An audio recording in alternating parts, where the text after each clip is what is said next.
My favorite photo of him is this one. Yeah. I think that's where he started his skater boy phase at. Yeah. Well, he stole your clothes. Well, that too. Well, just my hat. Yeah. That's Hunter, and that's how I think of him, as in long hair skater. Hunter Smith was a decent kid. He had a child at home. He was trying to do what's necessary to go earn money to support his child, to be a responsible parent. We were mother and son, but we were more like best friends. You really don't know true love until you've had your first grandchild. Once we found out that he was hitchhiking to Nebraska, we knew that he was starting his life over. I was a little angered with him. So I thought, what on earth are you doing, Hunter? On or about October 30th of 2017, husband and wife were deer hunting, I believe on opening day of deer season. They looked in a small ravine and saw what appeared to be a human corpse. Call came in as somebody had found the remains of a body. I didn't even have to have them say it. I knew. I started crying that was my baby. That someone did something to my baby. My baby was no longer part of this earth. There's nothing like the scream of a mother after figuring that she's lost a child. You're missing a part of you. Basically, I'm missing part of my heart. Those three took a piece of me when they took my son. Baby Hunter. We kept him dressed up in the cutest little things. That was his first Halloween. Yeah, it was his first Halloween, yeah. He was not happy with that hat. No, he was not happy with that hat. My chunky monkey look. I swear that boy did not grow any hair for the first year of his life. He had hair, it just wasn't there. Yeah.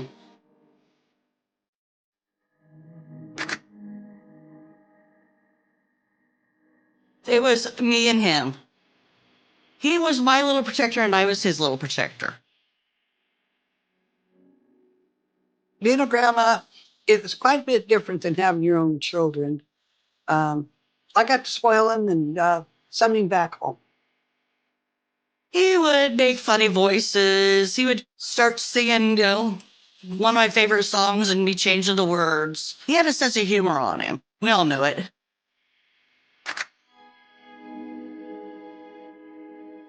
He was what I would call my daredevil. I don't know how many times he would climb up on stuff, and of course he'd fall down and he'd laugh. Thought it was funny. He was always a little jokester. He was always smiling, having fun.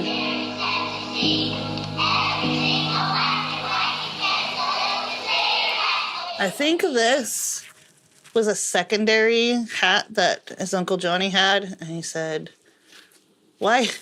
He says, do you think your nephew would like this? And I was like, maybe. I think this is his most treasured hat. Yeah. Yeah. That was his most treasured possession. When Hunter rapped, it was from the top of his head. He never had anything memorized. I was very proud when he performed. I knew he was good.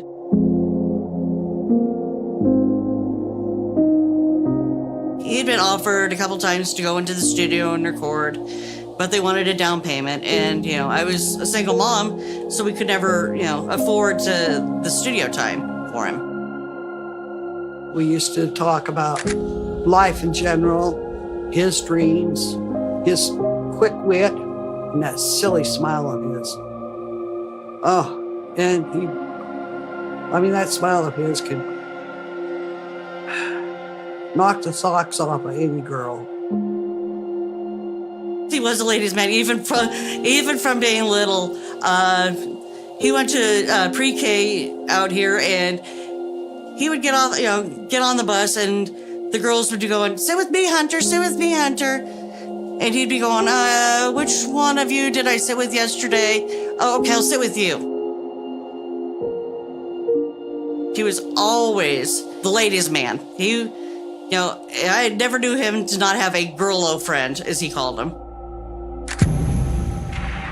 He was kind of a handful when he was a teenager. We would get into some small disagreements, about the company that he hung with. He was a little troublemaker. He'd been on youth probation 3-4 times from the time he was 12 till he was 18. Hunter was the typical laid-back skater boy. He had the long blonde hair. He had big feet, so he had to use a longboard. He started smoking weed with his friends probably when he was like 14 or 15. He was just that laid-back, kind of go-with-the-flow teenager. I thought he was going down the wrong path, but a lot of the stuff that he'd gotten on probation for, I knew he hadn't done. When Hunter found out he was going to be a father, he was excited, but he was also scared. It was a light bulb in his brain that was like, hey, I don't have a high school education. I don't have a job. I'm living, either with my mom or I'm living with my girlfriend's grandma. I have to step up and kind of grow up. And I saw him do that quite quickly.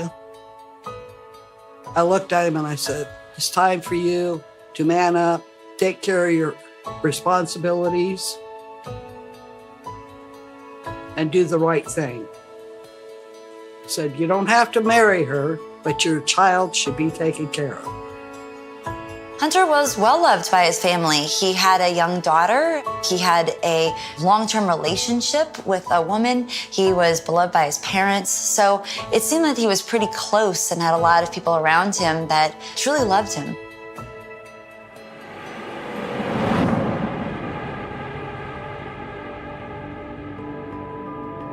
Him and his girlfriend were fighting so hard that day that when I came in with my mom, I had to look at both of them and go either, straighten up or get out. And they said, okay, we're leaving. Hunter was such a bullhead. There was no way that we could stop him at that time.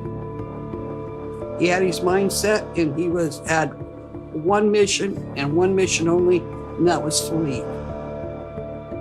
And they walked out.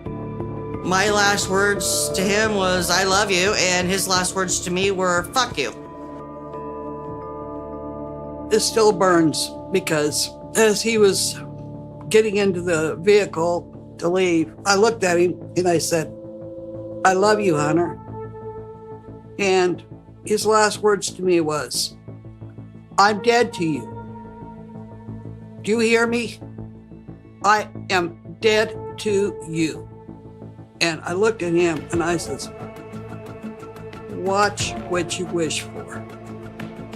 And they pulled away.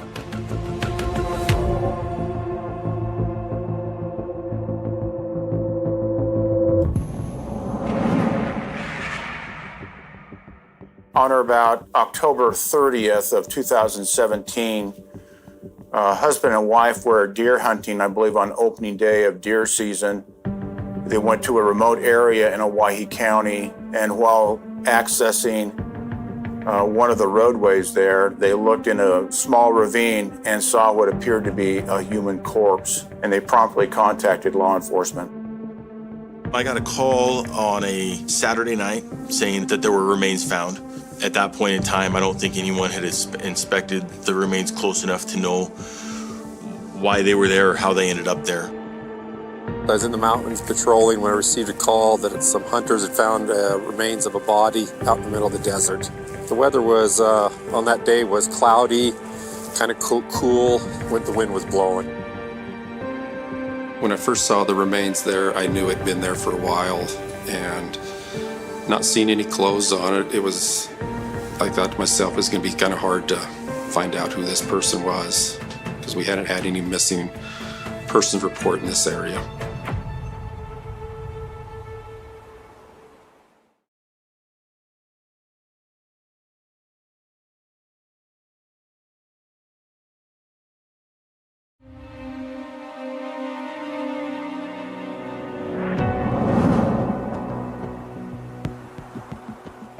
When I got the call, what was going through my mind was somebody came out and committed suicide again. We get a lot of suicides out in this way.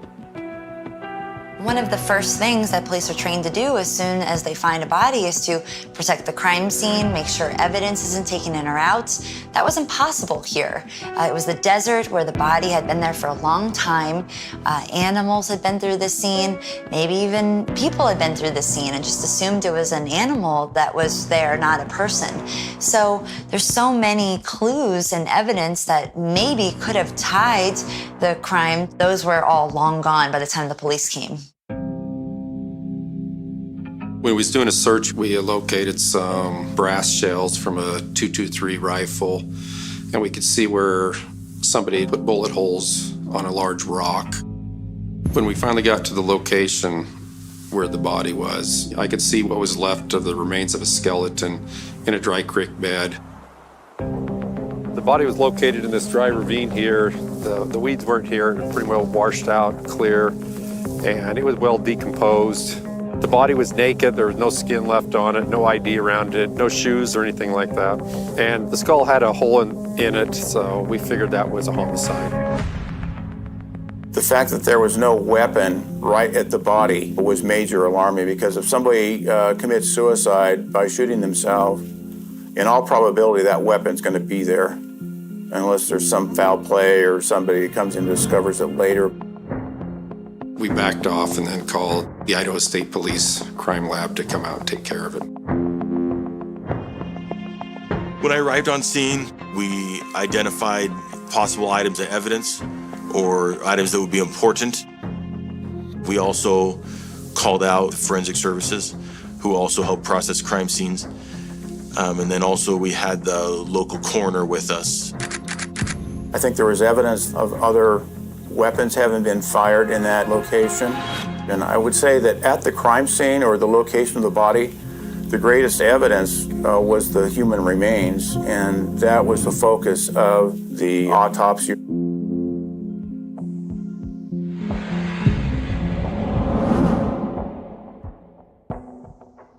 He had just gotten into a fight with his girlfriend. He was going to be moving to Nebraska. I thought he was starting his life over. I thought maybe he had thought that Oregon wasn't the place for him. That he was trying to get himself ready to start over. Hunter had been gone 6 weeks. His girlfriend's mother had called me up, asked me if the police department had gotten a hold of me. And I said no. And she said, well, some chick had called the police department and was looking for Hunter. And so she gave me the name, and I gave it to Raquel, and Raquel had gotten on the computer because she knows how to get a hold of people. I was messaging his, as I quote her, his wife. I don't think they were ever legally married. But I was messaging them, have you heard from Hunter? You know, his friend in Nebraska, I was messaging her. Please tell me you're kidding me, that Hunter's there. You guys are just playing a joke on me. In my mind, he wouldn't have been just hitchhiking. Maybe he was hitchhiking with truckers. I didn't see him being the type to hitchhike with strangers.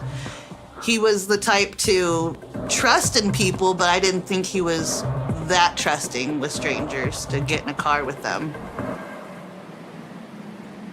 This is the original missing persons photo that went out on Facebook, and it kind of just gives some basic information, description of him, a couple of photos, approximate time that he left, where he was going, the fact that his grandmother and mother hadn't heard from him a little bit, but they were a little unsure when he left, but they also described some of the tattoos that he has.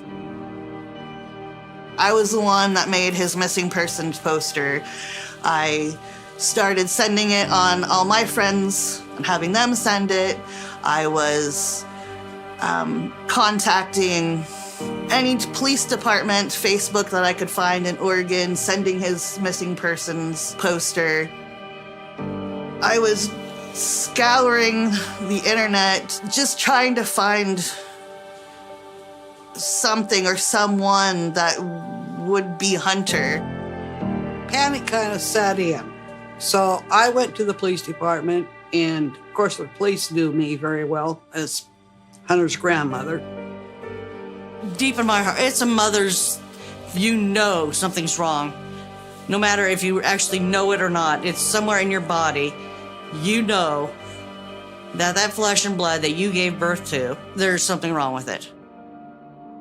I had to get Heather to go over to the police department to file the missing person report. And of course the police going, well, he's a teenager.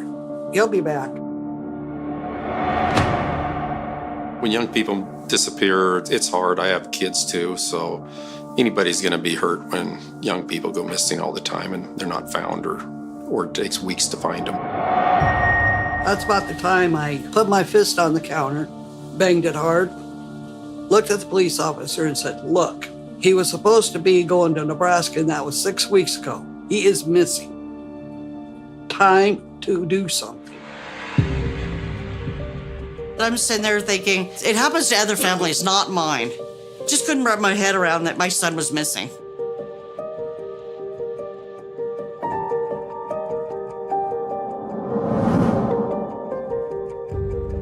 Identifying remains after a body has been left there is extremely challenging. There has been research done to try to establish time of death, how long the body has been there for, and even to reconstruct the facial features to try to identify a person from their remains. But all of that is extremely difficult, requires a lot of science and expertise, and if not done right, they may never identify the body.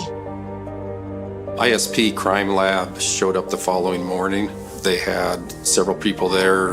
One person flew a drone to take overhead photos of everything. And then they had other people that started taking measurements and a lot of photographs of the surrounding area, and then collecting all the shell casings and anything they find that looked halfway suspicious. The investigations show that the murder occurred in June of 2017, and so you have the month of June, all of July, all of August, all of September, and most of the month of October, so the very end of October was when the body was first discovered. With the condition out here in the desert, the body was pretty well decomposed. We couldn't get no fingerprints. The skull was intact, so they were going to be looking for dental records on it because we couldn't find no ID around the ground. It'd been there for a while. It rained, it snowed. It was in a creek bed, so water had run through it during the springtime. So there wasn't a lot of evidence left there to collect. Law enforcement tried to put this together as best they could, even recognizing that there was a lot of time that had lapsed. Trying to find ID on a body like this, with it being decomposed, you're going to have dental records, and then of course you check the database for the surrounding areas for anybody missing that fits that body description. Prior to October 30th of 2017, there was simply a report that a young man who lived in Oregon was headed to South Dakota or one of those Midwestern states to search for work, and that he went missing. So it was unknown where he was, exactly what had occurred with him. Hunter's family had reported him missing after they lost all contact with him while he was on this journey that he was on. And they became increasingly worried because they hadn't had any, even just a call or any type of contact with him. And then the remains were found in Idaho, and it seemed like their worst fear was coming true. As we were looking at the remains in the autopsy, from what I recall, there were two noticeable tattoos. There was one on a forearm that said the words "lost." There was also a colorful tattoo around the shoulder that we couldn't quite tell what it was. We could just see the colors from it. We got some confirmation that there was a gunshot wound. There wasn't a lot else from the autopsy. This autopsy is carried out, and the police find out that helpful because it doesn't give us any more information. There's no further evidence to follow. And if the police cannot identify a body, then what else can they do? They can't move forward with the case. the case will be left open. And if it was a homicide, then that literally means that somebody has got away with murder. When we made the missing persons report and the 4 months between that and when they found the body, I was hoping and looking for what could be happening, trying to block out the other side that's, something bad happened to him. At the point in time that we suspected that it may have been a homicide, the local news had picked it up and put it out that remains had been found out in the desert. And we actually received a call from someone who we had previously worked with a little bit, but now lived out of state. He had heard a story about a man named Keith Raby, which involved Keith Raby being with Nicholas Vandenberg in Montana Reed, picking up a hitchhiker, and then ultimately shooting him at the end of that. Based on the information that we received about the rumors going around, it seems like they all came from Keith Raby. As far as I understand, when he would get intoxicated, he would feel very bad about what had happened, and he would tell people, and that's how the rumors around Owyhee County got started. Keith Raby had a criminal history. He had spent some time in jail. Most of his crimes were things like theft or marijuana possession. I don't believe he had any violent criminal history. Montana Reed was Nicholas Vandenberg's girlfriend. She was living with Nicholas Vandenberg at the time of the homicide. Most of the people we spoke to didn't really have a lot of negative things to say about Nicholas Vandenberg, Montana Reed, or Keith Raby. Nicholas Vandenberg was, I think, fairly respected by the people he worked for and with, and the local people in the community. At the start of their investigation, police had no leads to go upon. And out of the blue, they receive an anonymous call that leads them to Vandenberg, Reed, and Raby. And while this may not be a very promising lead, because there's no real supporting evidence to corroborate this, at least it was something that broke open the case and gave them something to look into. During the course of the investigation, during one of the interviews, one of the witnesses had brought up that they had seen Hunter on a missing persons flyer that had been texted around between some of the people involved. We believed him to be the victim of the case. We wanted to confirm it using DNA from his mother. When I got the call from the police department stating that they'd found remains in Idaho, I didn't know what to really think.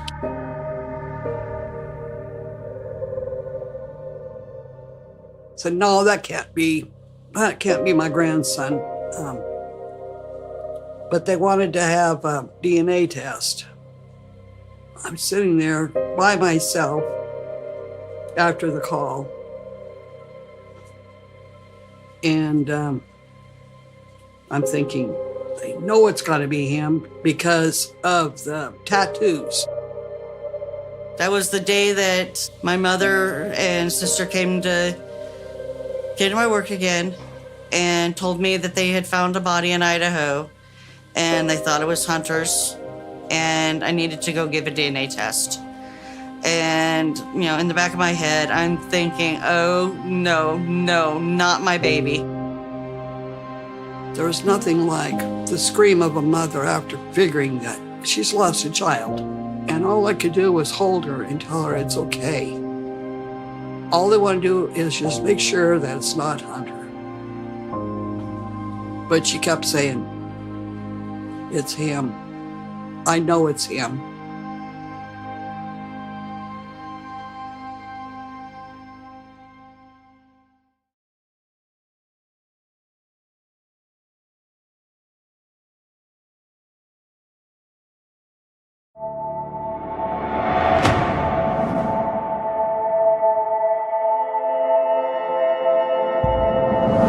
It was one of the worst feelings in the world to see the pain in my sister's eyes and to think of my little buddy that might not be in this world, but I'm always the one. I think it's him. We're not sure it's him. So give him the DNA sample, prove them wrong, prove them that it's not Hunter. I was always the optimist. We asked the local police in Oregon to on both sides, and that collects enough DNA to run as a comparison against Hunter Smith's remains. I'm seeing my dad, who's usually quiet. He's a gentle giant, but he's withdrawing more than usual. My mom she's just as bad as me. She's trying to be the optimist, but I could see it in her eyes, the pain. It was a rough 2 weeks. I just couldn't wrap my head around that actually it was. So I had to, give the DNA test. And that was the longest 2 weeks of my life, waiting for those DNA test results to come back. Approximately a month and a half after the crime, we were notified that the DNA did match. But based on his tattoos and information we had received in interviews, we were fairly certain that it was Hunter Smith. The day that the DNA results were confirmed, her dad and I were at home. We got the telephone call. I told my husband that it was Hunter. And I says, I got to let Heather know. He just says, I don't know how we're going to tell her. How do we tell her?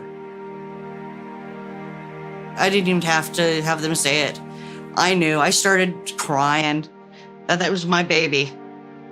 That someone did something to my baby. My baby was no longer part of this earth. It's like somebody reaching in and ripping your heart out and throwing it on the ground and doing a dance. It's got to be the most gut-wrenching, heartbreaking thing to watch your child suffer.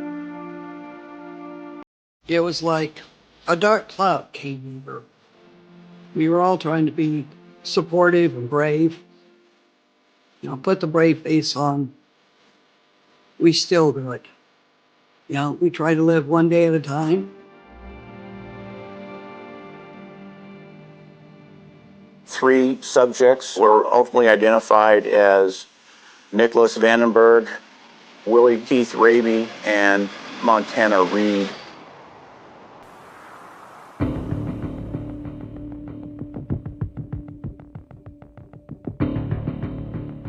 As far as we understand, Hunter Smith was hitchhiking through Idaho from Oregon. He was on his way to Nebraska. Coming through the Boise area, Nicholas Vandenberg picked him up and took him down to his house. He fed him. They spent the evening together. In the meantime, there was this kind of side text conversation between Nicholas Vandenberg, Keith Raby, and Montana Reed, where they kind of use coded language to talk about potentially maybe shooting this hitchhiker. They asked Hunter Smith if he wanted to go out shooting, and he did. And they took him out in the desert. There's nothing around. And from our interviews with Keith Raby and Montana Reed, what appears happened is Hunter Smith pled with Nicholas Vandenberg to not kill him, to not shoot him anymore. He let the kid get out and shoot at the rock and stuff, and then once his bullets were all gone, that's when Nick got out and he raised his gun up. And I heard one shot go off. The kid screamed and said something like, "Why? I have a kid." As he was on the ground, having already been shot and bleeding somewhat. And then Nicholas Vandenberg watched him for a minute, be in pain, and then went up and shot him in the head. Keith got out and helped him undress him. Then they drug him off into the ditch. Montana Reed vehemently denied any involvement, any knowledge even, of the plan of killing Hunter, but that contradicts the text messages. She clearly did know what was going on. It was ascertained that ultimately what the investigation showed was that the defendants, Mr. Vandenberg and Mr. Raby, had conspired and involved in a plan to locate an individual and ultimately cause his demise. Nicholas Vandenberg, when he first arrived at the police station, he seemed calm. I picked him up on the interstate, the Chevron, the last exit in Boise. For Gowan Road? Yeah. Okay. I picked him up probably 300 yards from the exit, walking on the interstate with his thumb out. Coming towards Mountain Home? Coming towards Mountain Home. Okay. And he told me he was heading toward Nebraska. He came home with me, had dinner. Okay. I wasn't comfortable with him staying the night. He asked if he could because he didn't have a place to stay. I took him to the Chevron at Mountain Home and dropped him off. We confronted him and told him we know that the first part was true, but that he wasn't telling us the truth about the second part. But we were out there shooting rabbits, drinking, that kind of stuff. Flew back in there, and we got out. He had said he wanted to shoot, and he shot at a rock, and he just started shooting at it. And I was like, don't shoot at the rock, like ricochets happen. And he said, it'll be okay. And he turned around, and I was standing just outside the driver's door, and he turned around and I heard the gun click. And I reacted. And what'd you do? I shot him. Where'd you shoot him? Once in the, just below the rib cage, and then in the face. From our interviews with Montana Reed, what appears happened is Hunter Smith had finished shooting all the bullets that were in the gun that he was holding. He was saying how he let the kid shoot all the bullets so that he couldn't shoot back at Nick. He was hitchhiking in Idaho, and Vandenberg picked him up. What would ever motivate a person to do such a thing?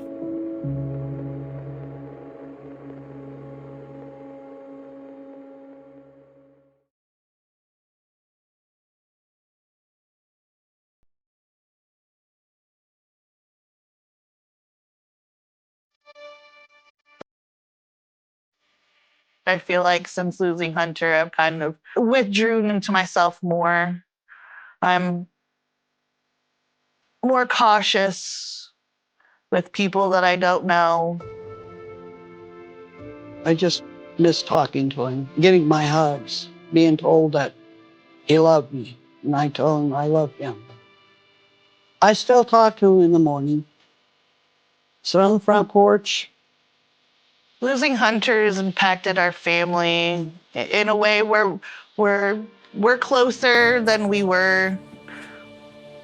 We're more telling each other we love each other when we leave. We're more tight-knit, I feel, since Hunter has passed away. I still even, I know I'm not going to get one back.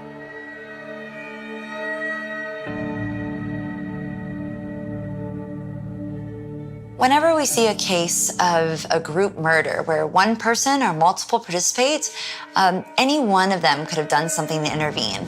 They could have, pulled the gun out of his hand, pushed him to the ground, told police if they knew he was planning to commit this crime. In many states, that means they're all just as guilty.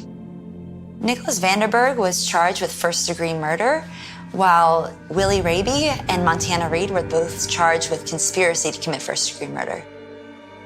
I can identify who those persons are just by looking at their photos. That is Nicholas Vandenberg, Willie Keith Raby, and Montana Reed. And those were faces that I became very familiar with during the course of the prosecution. So each of these individuals were young, the oldest being Raby, 34 years of age, and Vandenberg was 28. My impression with respect to Mr. Vandenberg and his contact with police was that perhaps he felt that he could maybe talk his way out of the offense and maybe point blame on someone else. The impression that I had from the investigation was that he felt that he would be the more believable between him and perhaps Mr. Raby, and that he could explain his involvement and maybe implicate someone other than himself. As far as Keith Raby and Montana Reed go, as per Idaho codes, they help participate to some degree and helped plan it to some degree, and then they didn't notify law enforcement afterwards, makes them accomplices to the murder. With respect to the culpability of Mr. Raby and Ms. Reed, there's a concept in Idaho law and jurisprudence throughout the country. Those who knew of and participated in the commission of a crime can be held for the same offense as the person who actually pulls the trigger. And the evidence showed that it was Mr. Vandenberg that was the one who actually caused the death. But important in the investigation was that Reed and Raby were each involved in this conspiracy, and they each participated in it to one degree or another. That gave Vandenberg, Raby, and Ray quite a bit of time to even just go to a payphone and dial the mystery number and call the police department and say, hey, there's a body out in such and such place, instead of just leaving him there. Those three took a piece of me when they took my son. Keith Raby would have been unlikely to commit a crime like that on his own. I think Nicholas Vandenberg was the person interested in the killing, and I think Montana Reed was willing to go along with it. Idaho has the death penalty technically on the books. Each of the three were charged with either the first-degree homicide or a conspiracy to commit murder. Ultimately, Mr. Raby pled to first-degree murder. I believe that Mr. Vandenberg pled to first-degree murder. Mr. Raby pled to being an aider and abettor or a conspirator to first-degree murder. And Reed also pled to being an accomplice or aiding a murder, as well as other offenses. They never contacted us to say that they were, doing plea deals or anything else like that. They just, did it. Then we found out. Most people think if there's a small amount of evidence, even if it's a bullet matching the type of wounds sustained for a murder, or even just one piece of DNA, that a case should be brought against the offender. But that is not always the calculation that police and prosecutors make, because once they take that case to trial, if there's reasonable doubt and a jury finds that person not guilty, they can never bring murder charges against them again. So they knew they really have one shot. And so until they had enough evidence that would convince the jury, they really didn't want to bring this case forward. The total sentences that were rendered, I believe, in the ballpark of 30 years for Mr. Vandenberg, in the ballpark of 25 years for Mr. Raby, and in the ballpark of 18 years for Ms. Reed. My thoughts on Vandenberg's sentencing are he didn't get enough. I don't think that he should have the eligibility of parole. I think that he should live his life in prison. I think he should have been killed. 30 some odd years is not enough. He took my son out of this world. He should be taken out of this world too. But I got no choice in what he got. What I'd like to say to Reed and Raby is, you will get out someday. You will see your children, and hug them tight, because Hunter's not able to. I wish you guys would have made better choices, would have given my family closure earlier. And for Vandenberg, I really don't have much to say to him. He's worthless. To me, they're not worth even giving a second thought. I don't let them live in my head.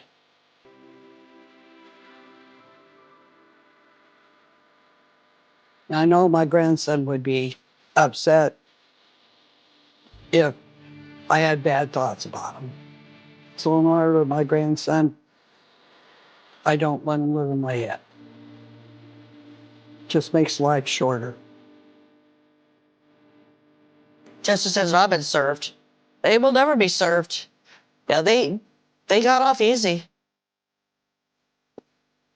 If I could say anything to Hunter, I would tell him that Mimi loves him, that he will always be her Hunter bear. We don't get to see his daughter very much, but what we do see, she's a beautiful young lady, and he would be so proud of her from what we've seen.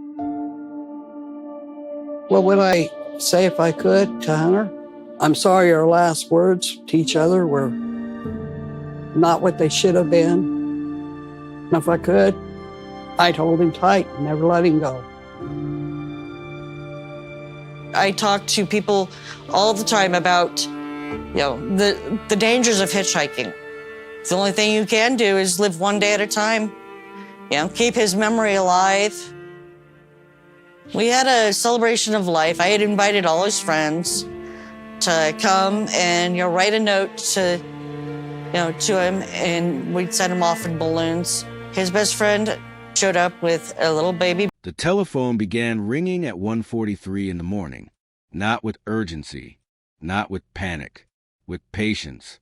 One long ring, silence, another, silence again.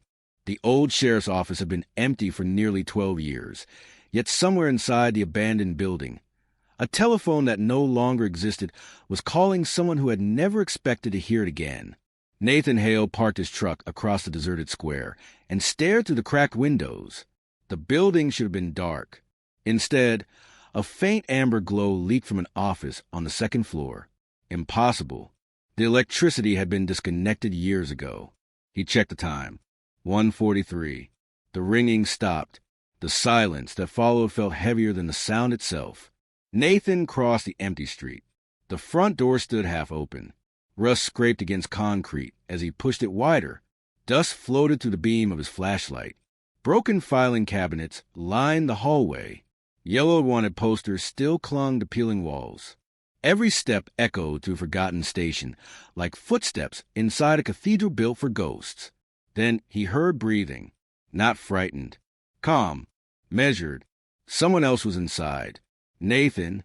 The voice came from upstairs. It knew his name. He climbed slowly, one hand resting on the grip of the revolver he hadn't carried in years.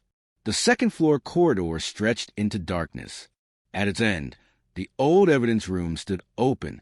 Inside, a rotary telephone rested on a wooden desk. Its receiver lay neatly beside it. The cord had been cut decades earlier, yet the bell rang again. Nathan froze. The receiver lifted by itself. A voice whispered through the empty room. You were never supposed to find the fourth file. The line went dead. On the desk sat a single manila folder covered in dust, except for one clean handprint. Stamped across the front were two words. Unopened evidence. Nathan opened it. Inside were 3 photographs. A silver pocket watch stopped at exactly 1:43.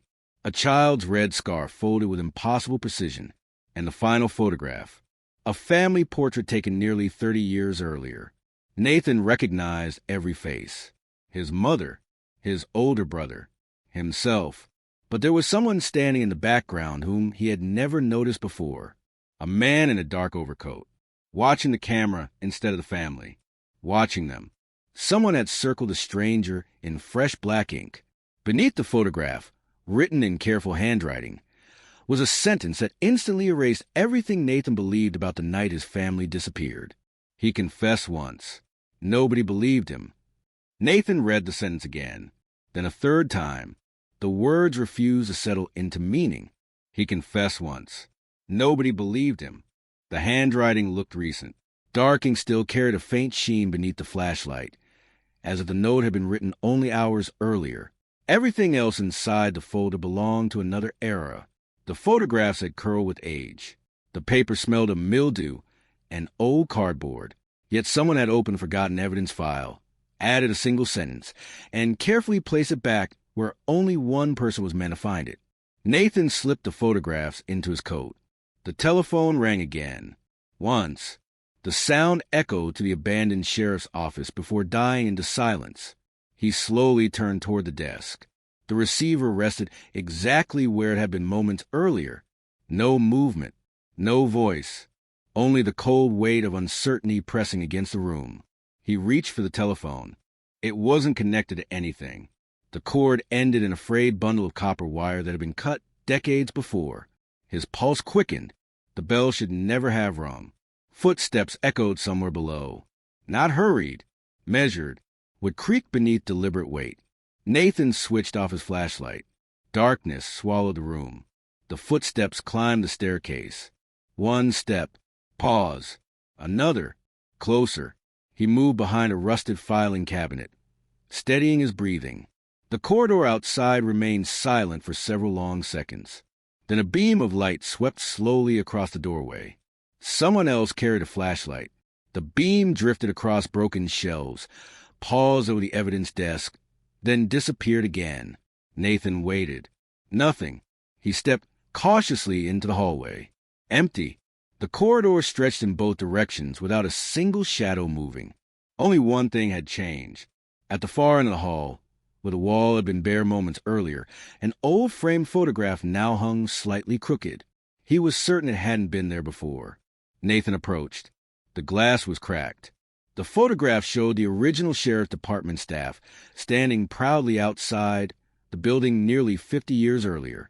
7 deputies, 1 sheriff, 1 clerk, 9 smiling faces. Someone had drawn a black X across one of them. Not the sheriff, not a deputy. The clerk, a woman standing quietly in the back row. Her nameplate beneath the frame read, Margaret Ellis, Records Division.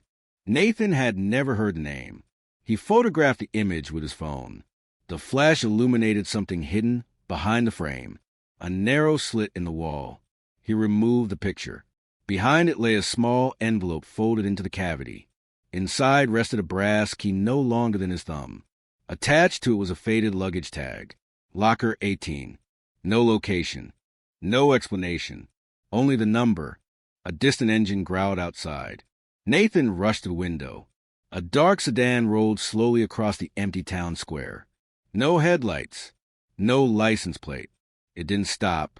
It simply circled the block once before disappearing into the night. Whoever had been inside the sheriff's office had already left. Or perhaps they had never entered at all. Morning transformed the town into something almost ordinary. Children laughed outside the bakery. Shop owners swept snow from their sidewalks. Delivery trucks rattled through Main Street. No one would have guessed that an abandoned building had somehow awakened after midnight. Nathan drove directly to the county archives. If Margaret Ellis had existed, there would be records. The elderly archivist adjusted his glasses as Nathan slid the photograph across the desk. I need information about her. The man studied the image. His expression changed. You found this where? Old sheriff's office. The archivist hesitated. I thought every copy of this photograph was destroyed. Nathan leaned forward. Destroyed by whom? No idea. The old man disappeared into a back room. Several minutes later, he returned carrying a single ledger. Heavy, leather-bound, untouched for years. He opened it carefully. Employee records, parole, appointments, resignations. Nathan found Margaret Ellis almost immediately. Records clerk. Hired 28 years. No disciplinary history. No resignation letter. No retirement. The final line simply read, status missing. Nathan looked up. Missing? The archivist nodded. She vanished from her office one afternoon when, 3 days after someone walked in and confessed to a murder, Nathan felt the room grow smaller. The confession that was dismissed. Why? The old man closed the ledger gently. Because the victim hadn't been found. Nathan frowned. So they thought he was lying. For 27 years. The archivist met his eyes. Then they found the body. Silence. Nathan waited. And the man who confessed? The old man sighed. He disappeared the same week Margaret Ellis did. Nathan stared at the photograph again. The woman in the back row. The only face crossed out. Not forgotten. Erased. Someone hadn't wanted history to remember the records clerk, which meant Margaret Ellis hadn't merely filed evidence. She had discovered something inside it, something worth disappearing for. Nathan slid the brass key from his pocket. Have you ever seen this? The archivist's hands froze. His eyes fixed on the luggage tag. Locker 18. Very quietly, almost to himself, he whispered, I hope that key was gone forever. Nathan's voice hardened. Tell me where it fits. The old man looked toward the archive windows, as though expecting someone to be watching. Then he leaned closer. There used to be a railway station on the edge of town. I know it. The luggage lockers were never removed. Nathan frowned. The station burned down 20 years ago. Not all of it. The archivist lowered his voice even further. The basement survived. Outside, church bells began to ring across the town. 1, 2, 3 slow chimes drifted through the cold morning air. The archivist looked suddenly uneasy. You should leave. Why? They always ring 3 times. Nathan listened. A 4th bell never came. Instead, his phone vibrated. A known number. No caller ID. A text message appeared. Don't open locker 18 alone. Nathan stared at the message until the screen dimmed. Don't open locker 18 alone. No sender. No number. No traceable route. When he looked back up, the archivist was already locking the leather ledger inside a steel cabinet. You've seen messages like this before, Nathan said. The old man didn't answer immediately. Instead, he pulled the curtains across the archive windows. Only then did he speak. 30 years ago, people believed secrets could stay buried forever. And now, they've started digging themselves out. Nathan slipped the phone into his pocket. Who's they? The archivist gave a weary smile. If I knew that answer, I wouldn't still be here. The railway station sat on the northern edge of town, forgotten beneath vines and rust. The fire had blackened the brick walls years earlier. Broken windows stared across abandoned tracks like empty eyes. Most people drove past without looking. Nathan parked 2 streets away.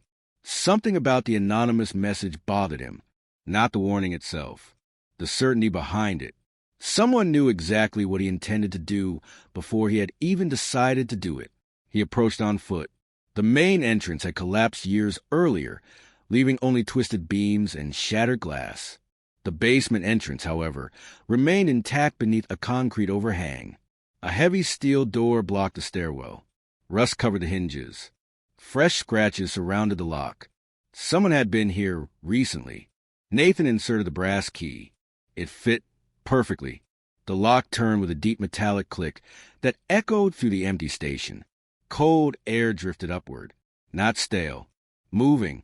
There was ventilation somewhere below. He descended slowly. Each step released tiny clouds of dust that danced through the flashlight beam. The basement was larger than he expected. Rows of forgotten luggage lockers stretched into darkness. Most doors hung open. Some had fallen from their hinges. Only one remained untouched. Locker 18. Its brass door reflected the flashlight. Someone had polished it. Nathan reached toward the handle, then stopped. The warning returned to him. Don't open locker 18 alone. Footsteps echoed behind him. He spun, drawing his revolver. A woman stood halfway down the staircase. Hands raised. Early 30s. Dark green coat. A leather satchel slung across one shoulder. I was hoping you'd wait. Nathan kept the revolver lowered but ready. Who are you? My name is Claire. Last name. She hesitated. It won't help. It might. Rowan. The name meant nothing to him. She slowly reached into her satchel. Nathan stiffened. She removed a folded newspaper instead. Its front page had been carefully preserved inside plastic. The headline read, Local man's confession dismissed as delusion. No names. No photographs. Only the date. 27 years earlier. Claire laid the newspaper across an old bench. My father kept this. Nathan studied the article. The confession mentioned no victim, no location, no motive, only one repeated sentence quoted by the reporter. The house remembers every promise. Nathan looked up. My father used to say that. Claire nodded. I know. Silence settled between them. Finally, Nathan asked, How? She took a long breath. Because our fathers knew each other. Nathan felt the room tighten around him. My father disappeared. I know. So did mine. She stepped beside locker 18. He wasn't the only one. Nathan noticed something he'd missed before. Every locker door carried a small engraved number, except locker 18. Its number plate had been replaced. Someone had screwed a newer plate over the original. Claire handed him a small screwdriver. Take it off. Nathan removed the screws one by one. The brass plate fell into his hand. Beneath it, the original number emerged. 17. Nathan frowned. This isn't locker 18. No. Claire's voice was barely above a whisper. Someone wanted people to believe it was... Nathan slowly pulled the door open. Inside rested no suitcase, no evidence, no hidden weapon, only a wooden box wrapped in faded blue cloth. Across the lid someone had burned 6 careful words, for the person who returns last. Nathan lifted the lid. Inside lay dozens of cassette tapes arranged in perfect rows. Each carried a handwritten label. Interview 01, Interview 02, Interview 03. The date stretched across almost 15 years. At the very bottom sat one final tape. Unlike the others, it had no number, only a name, Nathan Hale. He stared at it in disbelief. Claire did not seem surprised. It was waiting for you. My name wasn't even. He stopped. The tape looked old, far older than it should have. Dust covered the edges. The ink had faded. It had been written years ago. Long before anyone could have known he would stand here today. Nathan picked it up carefully. Who recorded this? Claire met his eyes. I've been trying to answer that question since I was 12. A loud metallic crash echoed somewhere above them. Both looked toward the stairwell. Another crash. Closer. Someone had entered the station. Heavy boots crossed the ruined floor overhead. Not one person. Several. Nathan extinguished his flashlight. The basement fell into darkness. Only thin bands of daylight filtered through broken vents near the ceiling. The footsteps reached the top of the stairs. Someone stopped. Silence. Then a man's voice drifted downward. Calm. Patient. You found the box. Nathan exchanged a glance with Claire. The stranger continued. Take the tapes. Another pause. Leave everything else. Nathan tightened his grip on the wooden box. Who are you? The answer came almost immediately. Someone who made the same mistake your father did. Not toward them, away from the staircase, toward the station exit. Within moments, the building fell silent again. Nathan rushed upstairs. The ruined station stood empty beneath a gray afternoon sky. No vehicle, no footprints beyond his own and Claire's. Only the wind moving through broken windows. When he looked back at the basement entrance, Claire was already climbing the stairs carrying the box. She glanced at the unlabeled cassette in Nathan's hand. Whatever's on that tape. She paused. That someone wanted you to hear it only after you opened the wrong locker. Nathan looked down at the cassette. The faded label bore his name in handwriting that had begun to crack with age. It should not have existed. Not if time still worked the way he believed it did. Claire closed the wooden box and wrapped the blue cloth tightly around it. We can't stay here. Nathan didn't move. Someone was here seconds ago. They wanted us to know that. You don't seem surprised. I'm past being surprised. They climbed out of the basement and locked the steel door behind them. Snow had begun falling again. Fresh flakes erased the footprints leading away from the station almost as quickly as they appeared. Nathan scanned the empty street. No cars. No pedestrians. No movement behind the shattered station windows. Only silence. Claire pointed toward an aging pickup truck parked beneath a row of bare maple trees. I borrowed it. You came here expecting to meet me? I came here hoping I wasn't too late. They drove without speaking for nearly 20 minutes. The highway curved through dense forest before narrowing into a forgotten county road. Claire finally broke the silence. My father disappeared when I was 11. Nathan kept his eyes on the road. The police? They searched. They found nothing. They stopped looking after 6 months. Nathan nodded slowly. I know how that ends. Claire rested her hand on the wooden box. My father left me one sentence. What was it? When someone asks you to remember, ask them what they're trying to forget. Nathan repeated the words quietly. They sounded less like advice and more like a warning. Claire's cabin stood alone beside a frozen lake. It was small, weathered, and almost invisible among the pines. Inside, shelves overflowed with maps, newspaper clippings, cassette players, notebooks, and hand-drawn timelines stretching across an entire wall. Nathan stopped. You've been investigating this. For 21 years. By yourself? I tried working with other people. What happened? They disappeared. She said it without drama, without fear, as though it had become an ordinary fact of life. Nathan carefully placed the unlabeled cassette into an old recorder. Claire reached over and stopped his hand. Wait. She opened one drawer and removed a small notebook. The first page contained only one instruction. Write down everything you remember immediately after listening. Nathan frowned. Why? Because everyone remembers it differently. He stared at her. That doesn't make any sense. It will. She pressed the play button. Static. A long breath. Then, Nathan's own voice. He instinctively looked around the room. The recording continued. I don't know when you'll hear this. Claire watched him carefully. Nathan slowly shook his head. That's impossible. The voice on the tape sounded older than he did now. Tired. Measured. If you're listening. The recording crackled. You finally found Claire. Nathan's heartbeat became painfully loud. I wish there had been another way. He grabbed the recorder. This isn't me. Claire didn't answer. The tape continued. You won't believe this recording. You shouldn't. But keep listening anyway. A pause. I made the mistake of believing every clue was leading forward. Static swallowed several seconds. It wasn't. Another pause. I'd been walking in circles. Nathan's breathing became uneven. The voice knew Claire's name, knew about the station, knew about the box. None of that should have been possible. The final sentence arrived softly. When you find a lighthouse. Click. The tape ended. Nathan looked up. What lighthouse? Claire's expression changed. I never told you about one. You've heard this before? She nodded once. It says something different every time. Nathan laughed nervously. No, I've played that tape 19 times. She opened her notebook.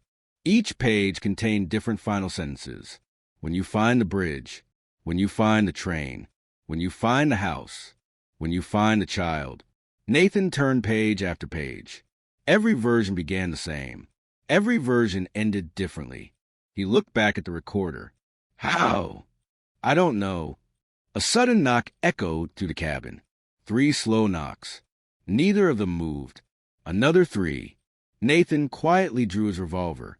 Claire extinguished the oil lamp. Darkness settled across the room. Only moonlight filtered through the frosted windows.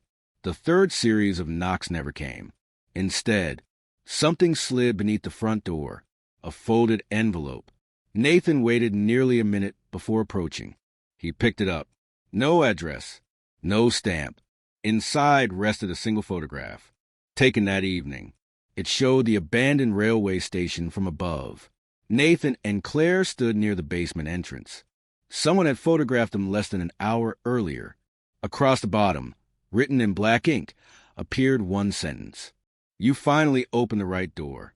Nathan turned the photograph over. Another line had been written on the back. Now stop looking for the missing. He frowned. What does that mean? Claire answered quietly. Maybe. She looked toward the recorder. They were never missing. The cabin fell silent. Outside, across the frozen surface of the lake, a single lantern appeared in the darkness. It moved slowly, steadily, not drifting, walking. Someone was crossing the ice toward the cabin. holding the light high enough for them to see, and stopping every few steps, as though making certain they were watching. Nathan stepped closer to the window without taking his eyes off the lantern. It floated through the darkness with impossible steadiness. No wind disturbed its flame. No hesitation broke its rhythm. One step, pause. Another step. The figure carrying it never seemed to hurry. Claire whispered, "Don't turn the porch light on." Nathan nodded. The cabin remained dark. Only the pale glow from the snow reflected across the frozen lake. The lantern stopped nearly 50 yards away. The figure didn't call out, didn't wave, didn't move. It simply stood there, watching. Nathan raised a pair of binoculars hanging beside the window. The lenses focused slowly. Heavy coat, dark hat, leather gloves, an old canvas satchel over one shoulder. The face remained hidden beneath the lantern's glare. "What do you see?" Claire asked. "Someone who wants us to come outside." "And will you?" Nathan lowered the binoculars. "No." The lantern suddenly went out. Darkness swallowed the figure. Nathan kept watching. Nothing. The empty lake stretched beneath the moonlight. No footprints. No movement. It was as though whoever had stood there had dissolved into the night. Then something struck the cabin door. Not loudly. A soft thud. Nathan opened it cautiously. The frozen porch was empty. At his feet rested another envelope, still warm. He looked across the lake. No lantern. No person. Only untouched snow. He picked up the envelope. Inside lay a folded map drawn by hand. No town name. No roads. Only a dense forest surrounding a black circle labeled the observatory. Below it someone had written, "You've already been there." Nathan unfolded the map completely. His expression changed. "I know this place." Claire looked over his shoulder. "You've been there?" "I grew up there." She frowned. "There isn't anything there." "There used to be." Nathan pointed to the center of the drawing. "My family's farm." They left before dawn. The road leading to Nathan's childhood home had disappeared beneath decades of neglect. Trees leaned across broken asphalt. Nature had reclaimed everything. When the truck finally stopped, the farm no longer existed. Only scattered stone foundations remained. The barn had collapsed years earlier. The house had burned to ground. Nathan climbed out slowly. "I haven't been back since." He stopped. Claire finished the sentence. "Since they disappeared." He nodded. Snow covered the ruins. Silence covered everything else. Nathan walked toward what had once been the front porch. His memory filled in what time had erased. The old swing, the kitchen window, his father's workshop, the oak tree where his brother had carved their initials. Nothing remained. Then Claire noticed something strange. "Look." Near the center of the foundation stood a stone pillar. Unlike the surrounding ruins, it showed no fire damage. Someone had cleaned it recently. Carved into the surface was a single compass rose. Nathan brushed away the snow. Hidden beneath the carving was a narrow keyhole. He reached into his pocket. The iron key, number 47. It fit. The mechanism resisted at first, then turned with a heavy metallic click. The ground trembled. A deep rumble echoed beneath their feet. Several yards away, a section of frozen earth slowly sank. Snow slid into a widening crack. Beneath it appeared a concrete staircase descending into darkness. Claire stared. "Your father built this?" Nathan shook his head. "No, he hid it." The air underground was surprisingly warm. Electric lights lined the ceiling. Not modern LEDs. Old industrial bulbs. Several still worked. Someone had maintained them. The staircase ended inside a long corridor painted white decades earlier. Dust covered everything, except the floor. Fresh footprints. Nathan crouched. One person. Heavy boots. Walking deeper inside. Not leaving. The corridor opened into a circular room. Shelves lined every wall. Thousands of cassette tapes. Hundreds of journals. Metal filing cabinets. Maps pinned beneath glass. Photographs. Blueprints. Every inch of the room documented lives. Not crimes. Lives. Nathan pulled open the nearest cabinet.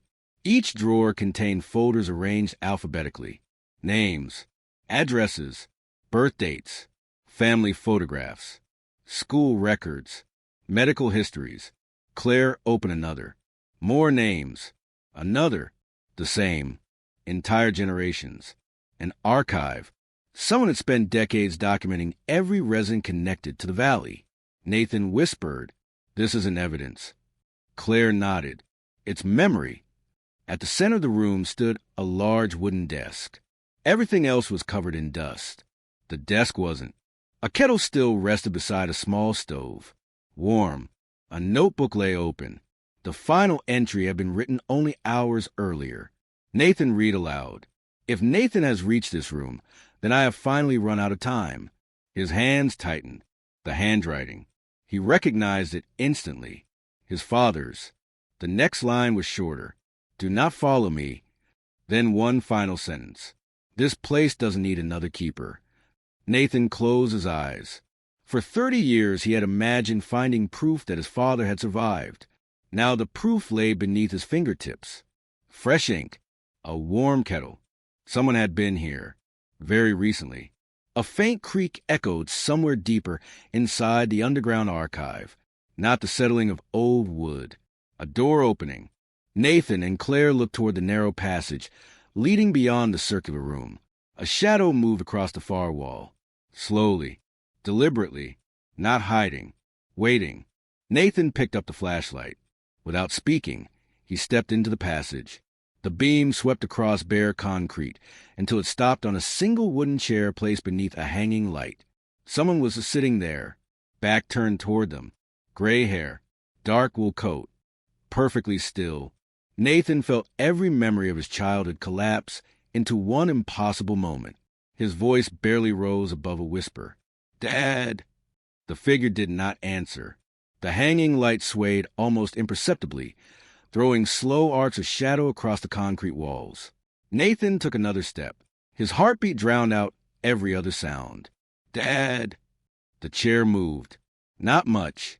Just enough for the old wood to creak. Claire remained several feet behind him, her flashlight fixed on the narrow corridor leading into the room. Nathan reached the back of the chair. His hand stopped inches from a man's shoulder. Gray hair, a heavy wool coat, the same style his father had worn every winter. He slowly turned the chair. Empty. The coat had been draped carefully over the backrest. A gray wig rested against the headrest. From the hallway, it had looked exactly like a man sitting in silence. Nathan stared for several seconds before letting out a slow breath. "It's another message." Claire pointed toward the chair. "No." Nathan looked closer. A reel-to-reel tape recorder sat beneath the seat. The tape was already turning. Neither of them had started it. A soft click echoed through the room. Then a familiar voice. Nathan, his father's voice. Clearer than ever. "If you're hearing this, you ignore my last warning." Nathan closed his eyes. "I know you. I know exactly what you're feeling. You think you're close." A long pause. "You aren't." The tape hissed softly. "I built this archive because memories disappear. I stayed because someone had to protect them." Nathan looked around the circular chamber. Thousands of files. Thousands of lives. The voice continued. "People believe memory lives inside photographs. They're wrong. They believe memory lives inside journals. They're wrong again." Another pause. "The only place memory truly survives. It is inside another person." Claire listened without moving. Nathan leaned closer to the recorder. His father's breathing could be heard between sentences. Older, weaker. "I made one mistake. I believed I could carry everyone's memories forever. You must never repeat that mistake." The tape stopped. Not at the end. Abruptly, as though someone had cut the recording short. Nathan pressed play again. Nothing. The reel had reached blank tape. Claire lifted the coat from the chair. Something heavy fell to the floor. A leather wallet. Nathan opened it. Inside was an old driver's license. The photograph had faded almost white. The name remained readable. Samuel Hale, Nathan's father. The expiration date had passed 26 years earlier. Tucked behind a license was a small photograph. Nathan as a boy, 8 years old, standing beside his father at a fishing dock. On the back, written in blue ink, "You smiled 5 seconds before the photograph was taken." Nathan frowned. The note made no sense until he realized something. The picture had been taken from the front. Whoever wrote the note had been standing behind the camera. Claire searched the shelves while Nathan remained by the chair. The archives stretched much farther than they had first believed. Several passages disappeared into darkness.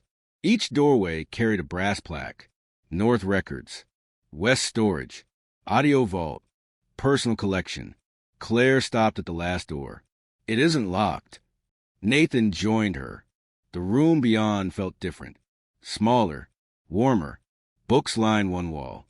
A worn leather armchair sat beneath a reading lamp. A chessboard rested on a side table, half finished. White pieces, black pieces. The game frozen in the middle of play. Nathan studied the position. "I've seen this." Claire looked at him. "Where?" "The hospital, the library, the fountain." He pointed to the board. "The pieces we've been finding that belonged to this set." One square stood empty. Another, then another. The knight, the king, the bishop, exactly the pieces they had already recovered. Claire slowly reached toward the remaining pieces. Nathan stopped her. "Don't." She looked at him. "Why?" "I think," he swallowed, "that someone expects a game to continue." A faint ticking echoed through the room. Not a clock, a metronome, steady, precise. Nathan followed the sound. Inside the armchair lay another cassette recorder, already playing. The speaker crackled. This time, the voice wasn't his father's. It belonged to the stranger in the dark coat. "You finally reached the study." His tone carried quiet satisfaction. "If Samuel brought you here, that then he failed." Nathan frowned. "What do you mean?" The recording answered as though it had heard him. He promised he would leave. He never could. A page turned somewhere deeper inside the room. Nathan and Claire spun around. No one, only the shelves. The voice continued. "We made a promise when we were young. We believed we could preserve every story. We believed forgetting was the greatest crime." A bitter laugh. "We were both wrong." The recording paused. "When you find Samuel, ask him one question." Another pause. "Ask him whose memories he's been protecting." Click. Silence. Claire looked toward Nathan. "What does that mean?" Nathan didn't answer, because something else had caught his attention. On the bookshelf behind the recorder, every volume carried a handwritten label. Family names. Dozens. Hundreds. One spine read, "Hail." Nathan removed it carefully. It wasn't a book. It was a box disguised as one. Inside lay hundreds of handwritten letters tied together with faded ribbon. The first envelope bore his mother's handwriting. She had addressed it simply, "For Nathan's 18th birthday." His hands trembled. His mother had disappeared when he was 8. She had never lived to see his 18th birthday. Yet the letter existed, sealed, waiting. Nathan broke the wax seal. Inside was only a single sheet of paper. He unfolded it slowly. The handwriting was unmistakably hers. "If you're reading this, then your father kept his promise." Nathan stopped breathing. He read the sentence again. Then the next. "You will think I died that winter." "I didn't." Claire watched his expression change. "What is it?" Nathan looked up slowly. His voice was barely audible. "My mother." He looked back at the letter. "That says she chose to disappear." Nathan read the line again. Then again. The ink had faded, but the words remained sharp. "I chose to disappear." Every memory he had carried since childhood collided with that single sentence. He remembered the search parties, the police cars, the volunteers walking the frozen woods with flashlights, his father's silent face, the funeral without a body, the years spent believing something terrible had happened. Now a single page claimed none of it had been true. Claire stepped closer. "Is there more?" Nathan forced himself to continue. The letter grew longer.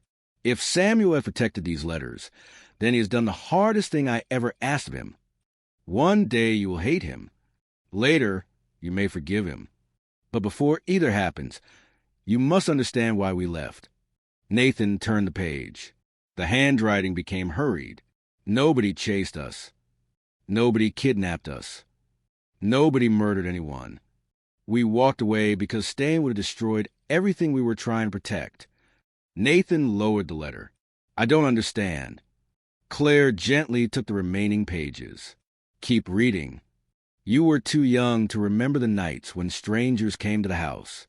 They never broke the locks. They never threatened us. They only asked questions. The same questions, over and over. What do you remember? Who told you? Who else knows? Nathan felt a chill run through him. The letter continued. At first we thought they were investigators. Then historians. Then journalists. Years passed. Their faces changed. Their voices changed. The questions never changed. Claire looked up. This wasn't about crime. Nathan nodded slowly. No, it was about information. He continued reading.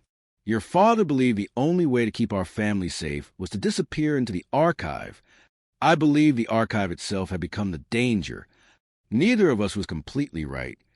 A faint mechanical hum echoed somewhere beyond the room. Both of them froze. The sound grew louder. Not footsteps. Not voices. An elevator. Nathan exchanged a quick glance with Claire. There's another entrance. The hum stopped. A distant bell rang once. Metal doors slid open somewhere deep underground. Silence followed. Nathan quietly folded the letter and placed it inside his jacket. Claire picked up a flashlight. We're not alone. The corridor outside seemed darker than before. The warm reading lamp behind them cast long shadows across the floor. Nathan noticed something that hadn't been there earlier. Fresh footprints. Not one pair. 3. Leading toward the archive. None leading back. Someone had entered while they listened to the recordings. They followed the footprints through a narrow passage lined with filing cabinets.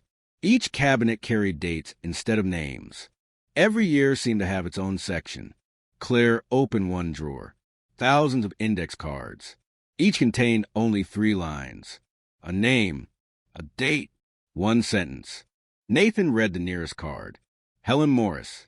April 12th. Remembers the blue bicycle. Another. David Cole. September 3rd. Still dreams about the bridge. Another.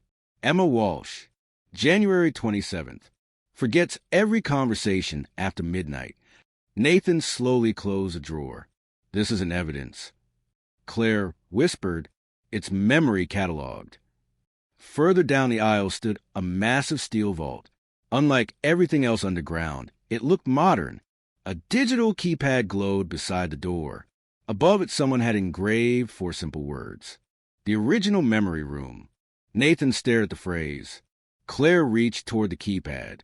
Before her fingers touched it, a speaker hidden somewhere inside the wall crackled to life. Welcome back. The voice belonged to the stranger in the dark coat. Neither of them spoke. I wondered how long it would take. Nathan stepped toward the door. Where are you? Close enough. Open the door. It isn't locked. Nathan pulled the handle. Nothing. The stranger laughed quietly. It has never been locked. Nathan frowned. What do you mean? You still think doors open with keys. A long pause. They don't. Another click echoed through the speaker. Read the last paragraph of your mother's letter. Nathan unfolded the pages again.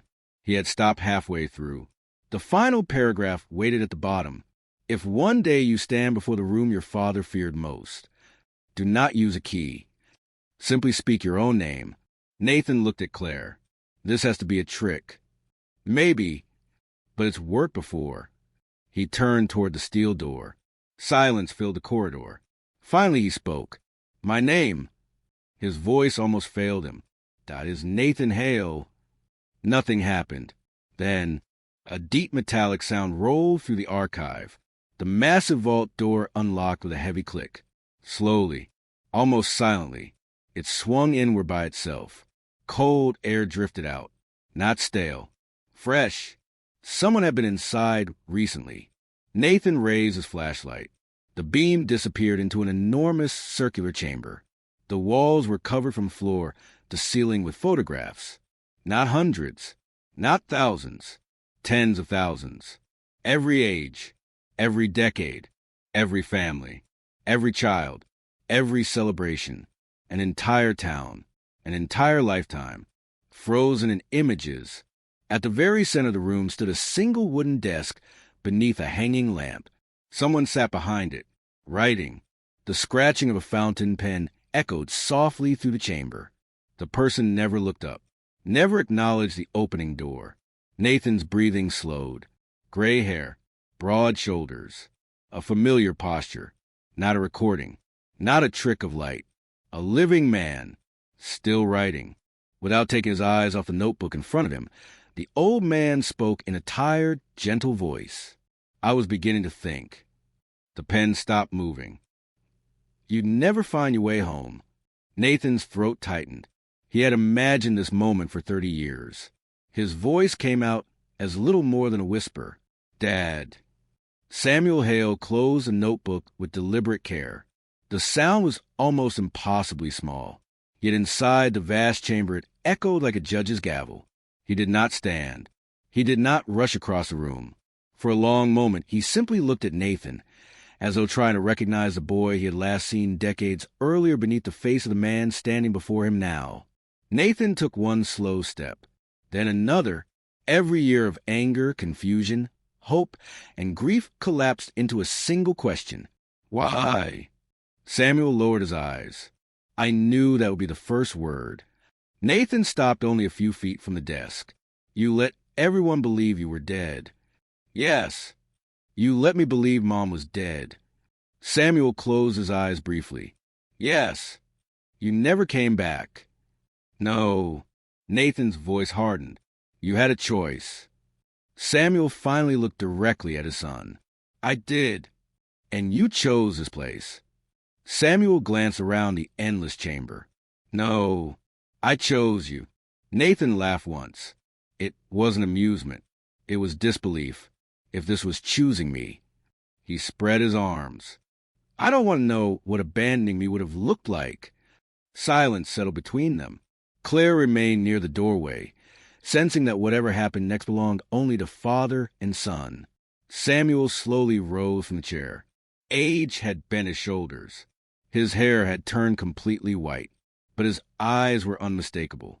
Nathan was looking into his own future. I've rehearsed this conversation thousands of times, Samuel said quietly. I never found the right words. Try. Samuel walked around the desk. I couldn't protect both my family and what was hidden here. So you protected this. I protected the reason people were disappearing. Nathan frowned. No, I stopped people from disappearing. Nathan stared. What does that mean? Samuel walked toward one wall covered with photographs. Children, graduations, birthdays, wedding anniversaries, ordinary lives. He rested a hand on one faded picture. Every photograph here belongs to someone whose life was changed by a single decision. Nathan looked around the chamber. There are thousands. Samuel nodded. There should have been none. Nathan's confusion deepened. Samuel continued. The stories people tell each other shape what they become. When someone changes a story, he paused. They change a life. Nathan folded his arms. I came here looking for answers. I'm giving you one.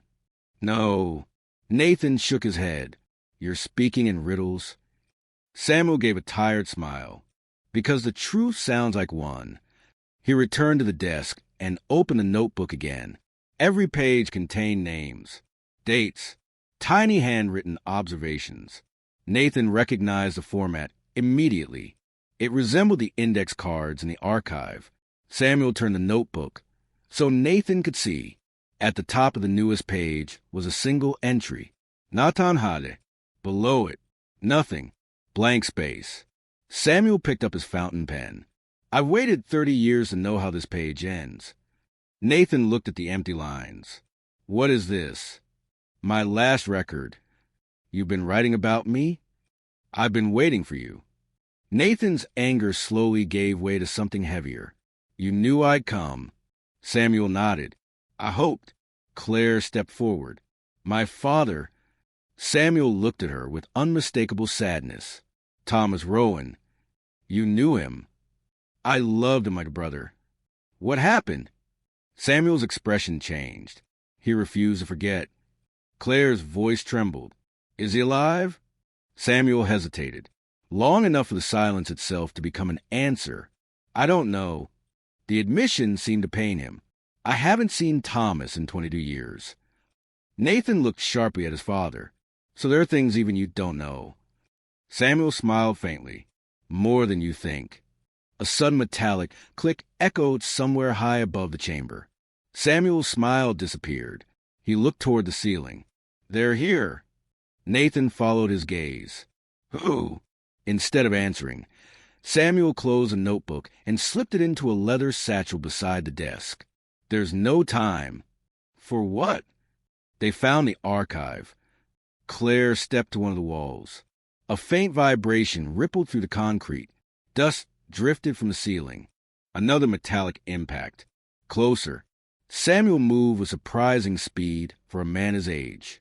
He opened a narrow cabinet hidden behind a shelf and removed 3 small flashlights. One for Nathan. One for Claire. He kept the third. Nathan caught his arm. I'm not leaving until you tell me everything. Samuel met his eyes. If I tell you everything. He looked around the room one last time. That none of us leave. Another impact shook the chamber. This time several framed photographs fell from the walls, their glass shattering across the floor. A red warning light blinked to life above the only visible exit. Samuel took a deep breath. They found the main entrance. Claire tightened her grip on the flashlight. Who are they? Samuel answered with only 2 words. The collectors. The name hung in the air. Nathan had never heard it before. Yet something in Samuel's voice made it sound older than the archive itself. Another explosion echoed through the tunnels. Concrete cracked somewhere beyond the chamber. Samuel pointed toward a narrow passage hidden behind a row of filing cabinets. We go that way. Nathan didn't move. Not until you answer one question. Samuel waited. Nathan swallowed hard. Did Mom really choose to leave? Samuel's eyes filled with quiet sorrow. Yes. Is she alive? For the first time since Nathan had entered the chamber. Samuel couldn't answer. The silence lasted only seconds. But it was enough. Nathan understood. Samuel didn't know. Not anymore. A final blast thundered through the archive. The lights flickered violently. Somewhere beyond the chamber, voices echoed through the tunnels. Not shouting. Not panicking. Methodical. Drawing closer. Samuel turned toward the hidden passage. We're out of time. Nathan looked once more at the endless walls of photographs. At the notebook, waiting to be finished. At the father he had searched for half his life. Then, without another word, the 3 of them disappeared into the darkness behind the shelves just as the massive steel doors of the archive began to buckle inward. Samuel led them through the narrow passage, without looking back. The corridor twisted beneath the archive like the inside of a labyrinth. Bare concrete slowly gave way to rough stone, then to brick darkened by age. It felt older with every step, as though each turn carried them farther back in time instead of deeper underground. Behind them, the first steel door finally collapsed. The impact rolled through the tunnels. Dust burst from the ceiling. Nathan glanced over his shoulder. What if they follow us? They will, Sam replied. Can we lose them? No. Then why are we running? Samuel's answer came immediately. We're buying time. They reached a rusted iron gate. Samuel produced a small brass token from his pocket instead of a key. He pressed it into a shallow groove in the wall. A hidden latch released. The gate swung inward. Claire frowned. How many secret passages are down here? Samuel didn't answer. Instead, he stepped into a vast chamber unlike any Nathan had seen before. It wasn't an archive. It wasn't a bunker. It looked like an underground town. Stone streets stretched beneath a ceiling supported by massive pillars. Old gas lamps, converted to electricity decades earlier, cast warm pools of yellow light across abandoned storefronts. A barber shop, a pharmacy, a post office, a schoolhouse. Everything preserved, everything empty. Nathan stopped walking. What is this place? Samuel looked across the silent streets. The first Black Hollow. Claire stared. The town used to be underground? No. Samuel smiled sadly. The people did. The old church still stood at the center of the underground square. Its stained glass windows had long since lost their color, leaving only pale shapes where sunlight had once passed. Samuel pushed open the heavy wooden doors. Inside, rows of benches remained exactly as they had decades earlier. Dust covered the floor, the altar, the piano, everything except one bench. Someone had been sitting there recently. Nathan noticed a candle still burning near the front. Fresh wax dripped slowly onto the brass holder. We're not alone. Samuel nodded. I know.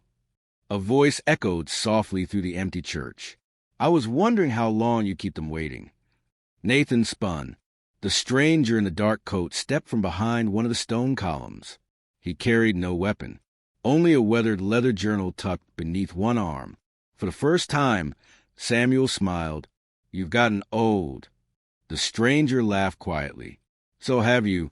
The two men stood facing each other, not as enemies, not as strangers, as people who had shared a lifetime. Neither could explain in a single conversation. Nathan looked between them. You know each other. Samuel answered. We always did. The stranger extended a hand. My name is Arthur. Nathan shook it cautiously. You've been following me. Arthur nodded. I've been making sure you survived long enough to reach this place. Claire folded her arms. You could have just introduced yourself.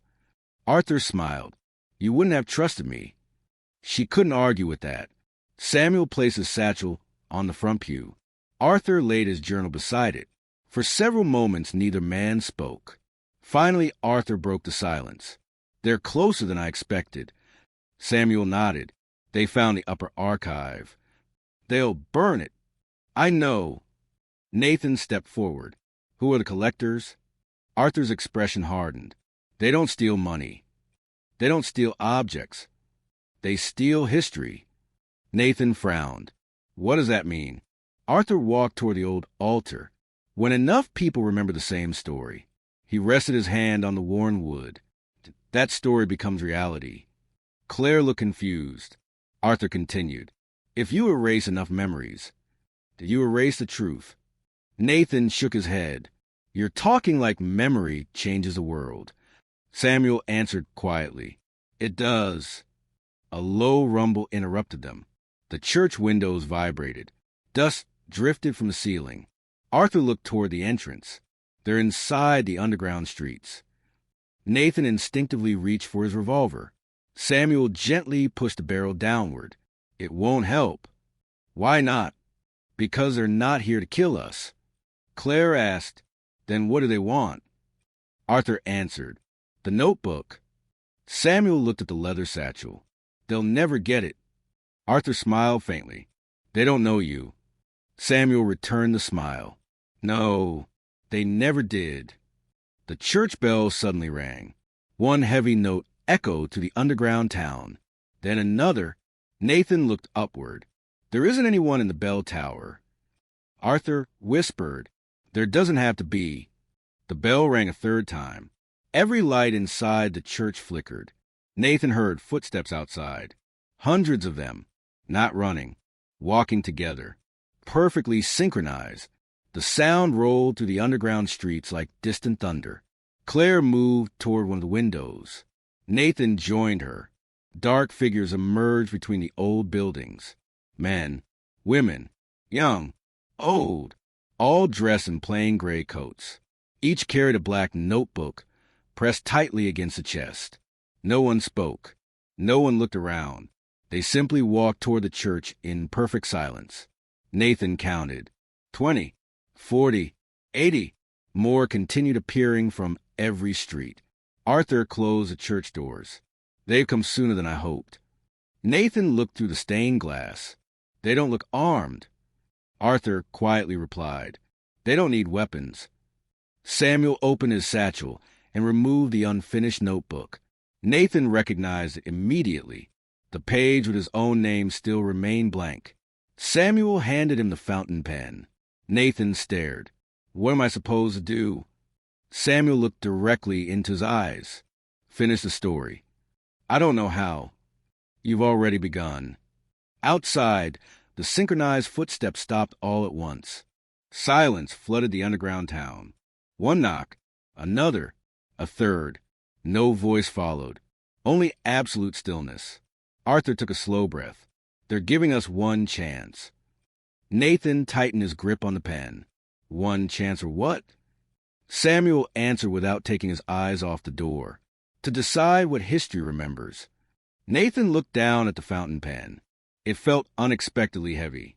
Not because of the metal, because of what his father had just asked him to do. Outside, another series of 3 slow knocks echoed through the church. No shouting, no demands, only patience. Arthur glanced toward the stained glass windows. They've never forced a door. Nathan frowned. Why? Because they don't have to. Samuel stepped beside the altar. They know that fear opens more doors than violence. The church fell silent again. Nathan opened the notebook. The page waiting beneath his name remained almost entirely blank. Only one sentence had already been written.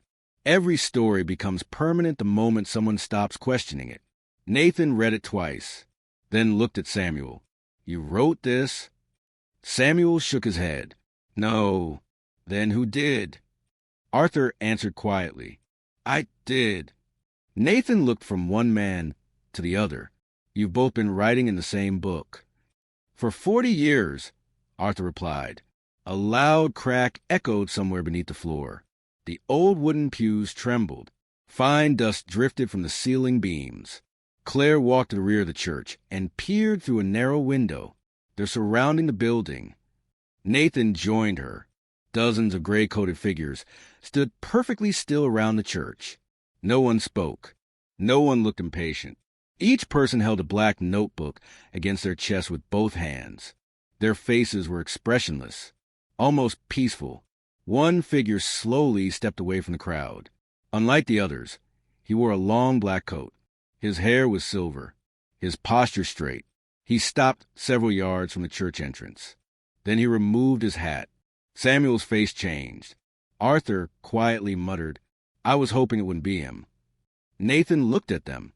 You know him. Samuel nodded. We all started together. The word seemed impossible. Arthur gave a weary smile. There used to be 5 of us. Nathan frowned. And now? Arthur looked toward the man outside. Now there are 3. Claire asked softly, the other 2? Samuel answered. They chose different endings. The silver-haired man raised one hand, not in greeting, not in warning, simply asking to be heard. A calm voice carried through the old wooden doors. Samuel. Samuel closed his eyes. It's been a long time. You've kept everyone waiting. Nathan expected anger. Instead, the stranger sounded almost disappointed. Arthur walked toward the entrance but stopped several feet away. You shouldn't have come here. The man outside smiled faintly. I had no choice. There's always a choice. There was. The smile faded. 40 years ago. Silence stretched between them. Nathan realized he was witnessing the end of a conversation that had begun decades before he was born. The man outside spoke again. Nathan stiffened. You know my name. I knew your name before you did. Arthur sighed. Don't play that game. I'm not. The silver-haired man looked directly at the church doors. Your father has protected one version of the truth. He forgot there were others. Samuel took the notebook from Nathan. He flipped through dozens of pages. Every name, every observation, every unfinished thought. Finally, he reached the last blank page again. He tore it out. Nathan stared. What are you doing? Samuel folded the blank sheet once. then handed it back. They don't want the notebook. They want the ending. Nathan looked at the empty page. There isn't an ending. Samuel smiled. Exactly. Outside, the silver-haired man spoke once more. I'll ask only once. Give me the final page. Arthur laughed quietly. You've always loved complete stories. I dislike uncertainty. Arthur's expression hardened. That's why we failed. Another tremor shook the underground church. This one stronger than the last. Old stone cracked somewhere above them. Claire looked toward the ceiling. The whole place is coming apart. Samuel nodded. It was built to. Nathan frowned. What? The archive. The tunnels. The streets. They were never meant to last forever. Arthur looked at Nathan. Nothing should survive longer than the people willing to remember it. Nathan slowly unfolded the blank page again. It suddenly made sense. The final page wasn't valuable because of what it contained. It was valuable because it contained nothing. The story remained unfinished. As long as the ending stayed unwritten, no one could claim ownership of it. Nathan looked at Samuel. You've been protecting an empty page. Samuel smiled for the first time in years. I've been protecting everyone's right to write their own. The church doors suddenly opened, not forced, simply pushed inward. The silver-haired man entered alone. The gray-coated figures remained outside without moving. He stopped halfway down the aisle. His eyes rested on Nathan. So, you finally made it. Nathan held the blank page tightly. You've been following me, watching, waiting. The man inclined his head. Yes. What do you want? A conclusion? Nathan slowly shook his head. I don't think there's one. For the first time, the stranger smiled, not with satisfaction, with genuine surprise. He looked toward Samuel. You taught him better than I expected. Samuel answered quietly. No, he taught himself. The silver-haired man stood in silence for several moments. Then he removed the black notebook from inside his coat. Without opening it, he placed it gently on one of the pews. I've spent my life collecting endings. He looked around the empty church. I've forgotten how beginnings feel. Nathan stepped forward. You don't have to keep collecting them. The old man looked at the blank page in Nathan's hand. A long breath escaped him. Then, very slowly, he nodded. Outside, the gray-coated figures began walking away. Not hurriedly, not reluctantly. One by one, they disappeared into the underground streets until only silence remained. Arthur watched through the window. They're leaving. Claire frowned. Just like that. Samuel looked at Nathan. No. He smiled softly. They finally realized the story belongs to someone else now. Nathan folded the blank page and slipped it into his jacket. For the first time since the mysterious phone call had drawn him back into the past, the weight he had carried for decades felt lighter. Not because every mystery had been solved, but because he finally understood that some stories were never meant to end with certainty.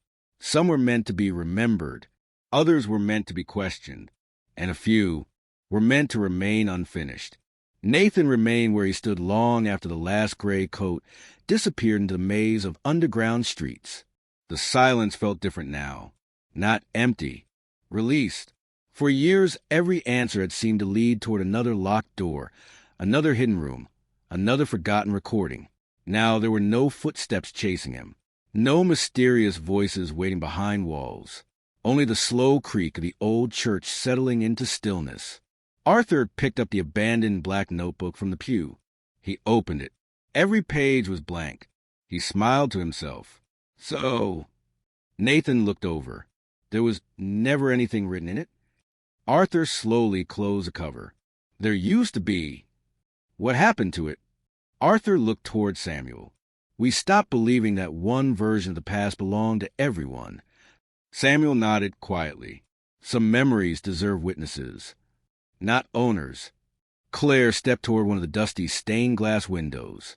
Morning sunlight was beginning to find its way through tiny cracks in the stone ceiling above. The underground town no longer felt buried. It felt forgotten. There was a difference. Samuel walked to the altar one final time. From beneath it, he removed a small wooden chest. No locks, no carvings, just polished walnut darkened by decades of careful hands. He carried it to Nathan. "I've been keeping this longer than I should have." Nathan lifted the lid. Inside lay ordinary things. A faded baseball glove, a pocket knife with worn wooden scales, a broken wristwatch, a child's drawing of a farmhouse beneath a bright blue sky, several birthday cards, school report cards, a fishing lure still tied to faded line. Nathan stared. "My childhood." Samuel smiled. "The part you forgot." Nathan picked up the drawing. His own uneven handwriting across the bottom. Me and Dad. He couldn't remember drawing it. Yet, holding the paper brought back the smell of fresh-cut grass. Summer rain. His mother's laughter drifting through an open kitchen window. Memories returned not as pictures, but as feelings. Warm. Whole. Untouched by the years between. Samuel watched silently. "I couldn't give you your childhood. The least I could do..." He looked at the wooden chest. That was make sure it survived. Nathan closed the lid carefully. For the first time since finding the first mysterious photograph, he hugged his father. Neither man spoke. Neither needed to. Claire wandered slowly through the abandoned church. On one wall hung dozens of framed photographs waiting to be packed away. She paused before one taken nearly 40 years earlier. 5 young people stood beside a river, smiling into the camera. Samuel, Arthur, a woman Nathan had never seen, a broad-shouldered man wearing work clothes, and a tall man with silver hair, the same man who had just walked away. They looked like lifelong friends. Claire lifted the frame. Written on the back, "Before anyone chose a different ending." She returned it gently. So it really began with friendship. Arthur heard her. Almost every tragedy does. Outside, the underground streets had become completely silent. Storefronts remained open. Letters still waited inside mailboxes. School books remained scattered across old classroom desks. Everything had been abandoned in place. Nathan looked around. What happens to all this? Samuel took one last look across the hidden town. It rests. And eventually, he smiled sadly. Someone forgets where it is. Nathan frowned. Shouldn't people know? Samuel shook his head. Not every place wants to be found. They climbed the long staircase toward daylight together. Each step carried them farther from the underground world that had shaped so many lives. Cold air greeted them near the surface. The ruined farmhouse waited exactly as Nathan remembered, except now. It no longer felt haunted. It simply felt old. Snow covered the broken foundation. Wind moved gently through the empty trees. Arthur stopped beside the stone marker that concealed the entrance. "Will you seal it again?" Nathan looked back toward the darkness below, then at his father. Samuel answered for him. "No." Arthur raised an eyebrow. "You've changed your mind?" Samuel nodded. "For 30 years, I believed hiding everything would protect it." He looked toward Nathan. "I was wrong." Nathan stepped forward. "We don't have to bury the past. We just have to tell honestly." Arthur smiled. "There it is." Nathan frowned. "What?" "The ending." Nathan looked at the folded blank page still resting inside his jacket. He slowly removed it. The paper remained perfectly white. No words had appeared. No secret message waited to reveal itself. He laughed quietly. It never needed writing. Samuel nodded. No, it only needed someone willing to leave it blank. Nathan folded the page one last time and placed it back inside the wooden chest with the remnants of his childhood. The wind carried the scent of pine across the old farm. Behind them, the hidden entrance disappeared beneath slowly shifting stone, sealing itself without sound. No dramatic collapse. No explosion. Only time reclaiming what had waited beneath it. Nathan never looked back. For years, he had believed the mystery began with a phone call in the middle of the night. He now understood that the call had never been asking him to solve the past. It had been asking whether he was ready to stop living inside it. As the first full light of morning spread across the valley, 4 figures walked away from the ruins together. Behind them, the forgotten town returned to silence. Ahead of them, the future remained unwritten, exactly as it should. Several miles passed before anyone spoke. The truck rolled along a narrow county road bordered by endless pines. Morning mist drifted between the trees, swallowing abandoned fences and telephone poles one by one.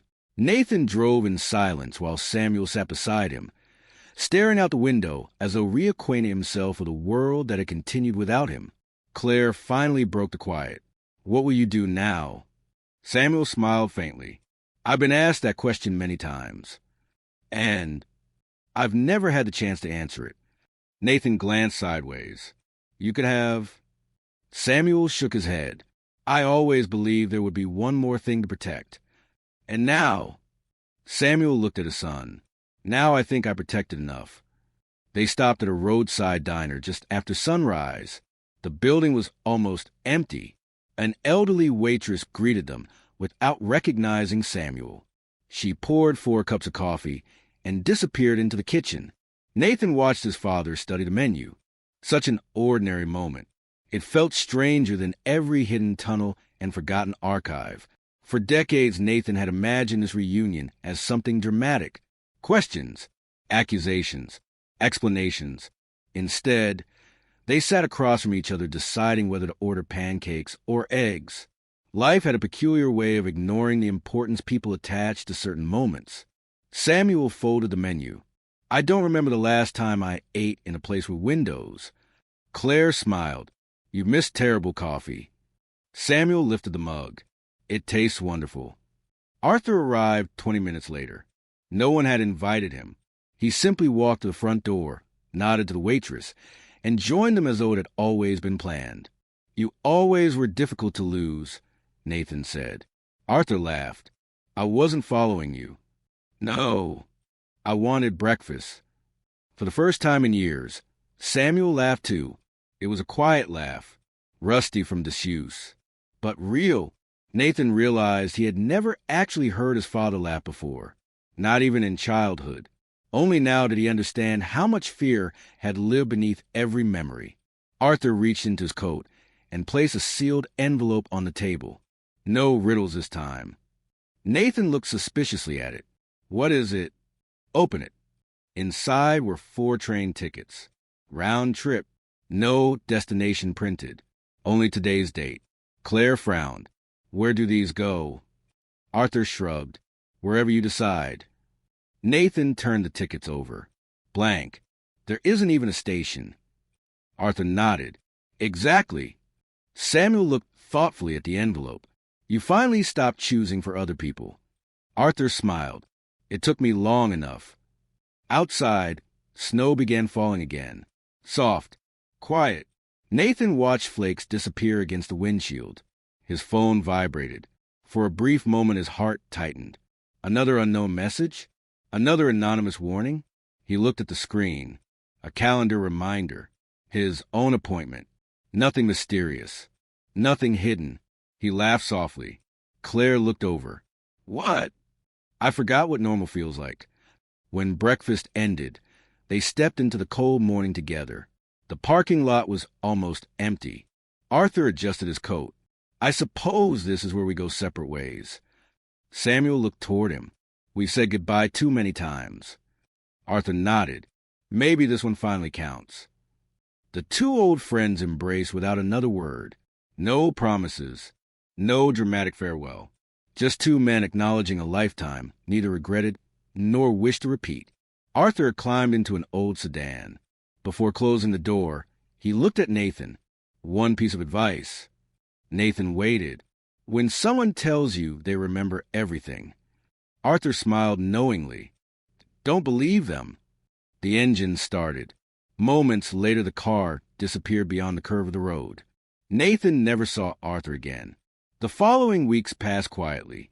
The authorities eventually searched the ruins of the Hale farm after anonymous reports suggested hidden tunnels beneath the property. They found collapsed foundations. Broken stone. Nothing more. The underground town remained undiscovered. Whether it had truly sealed itself away or simply no longer wished to be found, Nathan never learned. He stopped trying. Samuel rented a small cabin overlooking a lake. No secret passages. No hidden archives. No locked rooms. Just books, fishing equipment, and mornings filled with ordinary silence. Sometimes that silence meant more than answers ever could. Claire visited often, not to investigate, not to search, simply to share coffee on the porch while snow melted into spring. The conversations gradually shifted away from the past, toward tomorrow, toward plans, toward ordinary life. Nathan realized that healing rarely arrived with revelation. More often, it arrived disguised as routine.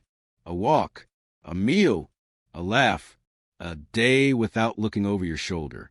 One afternoon, months later, Nathan opened the wooden chest his father had given him. The childhood drawing remained inside. The baseball glove, the pocket knife, the faded birthday cards. And beneath them all, the blank page. He unfolded it once more. Still empty, still waiting. He smiled. Then, for the first time, he picked up a pen. Not to finish someone else's story, not to solve another mystery, only to begin his own. At the top of the page, he wrote 4 simple words. The future starts here. He read them once, folded the paper, returned it to the chest, closed the lid. Outside, the wind moved gently through the pine trees. Nothing waited in the shadows. No mysterious phone rang in the distance. No anonymous message appeared. Only the quiet sound of an ordinary afternoon. And after everything that had happened, Nathan discovered that ordinary was the greatest mystery he had ever hoped to find. The years passed with surprising ease. Nathan had expected peace to arrive dramatically, announced by certainty or closure. Instead, it crept into his life unnoticed. It arrived in the habit of leaving the front door unlocked because there was no one to fear. It arrived in the silence of mornings when the telephone remained silent. It arrived every evening when the sun disappeared behind the pines and nothing happened. For the first time since childhood, nothing happening felt like a gift. Samuel grew older. The lines in his face softened. He repaired old fishing boats for neighbors who knew him only as Sam, the quiet man by the lake. No one asked where he had been before arriving. Small towns had a way of accepting people who preferred not to speak about the past. Claire eventually accepted a position restoring historical documents at a regional museum. Nathan laughed when she told him, "You spent 20 years chasing forgotten stories." She smiled. "Now I help preserve the ones people are willing to share." One autumn afternoon, Nathan returned to the cabin carrying groceries. The porch stood empty. Samuel's favorite rocking chair moved gently in the wind. The front door remained half open. Nathan stepped inside. "Dad!" No answer. The kettle whistled softly on the stove. A newspaper lay unfolded on the kitchen table. Samuel's glasses rested beside it. Everything appeared ordinary. Too ordinary. Nathan walked through every room. Bedroom, workshop, back porch. No sign of him. For a brief moment, the old fear returned. The same cold uncertainty that had haunted his childhood. Not again. He hurried outside and followed the narrow trail, leading toward the lake. Halfway down the path, he found fresh footprints. One set, slow, steady. They ended at the dock. Samuel sat at the far end with a fishing rod resting across his knees. Nathan let out a long breath. Samuel looked over his shoulder. "You still panicked too quickly." Nathan laughed. "You disappeared once." Samuel nodded. "Fair enough." Nathan joined him on the dock. The lake reflected the orange sky like polished glass. Neither of them spoke for several minutes. Finally, Samuel broke the silence. "I've been thinking that usually means trouble." Samuel smiled. "I spent 30 years protecting memories, and I forgot to make new ones." Nathan looked across the water. "So let's fix that." Winter arrived early that year.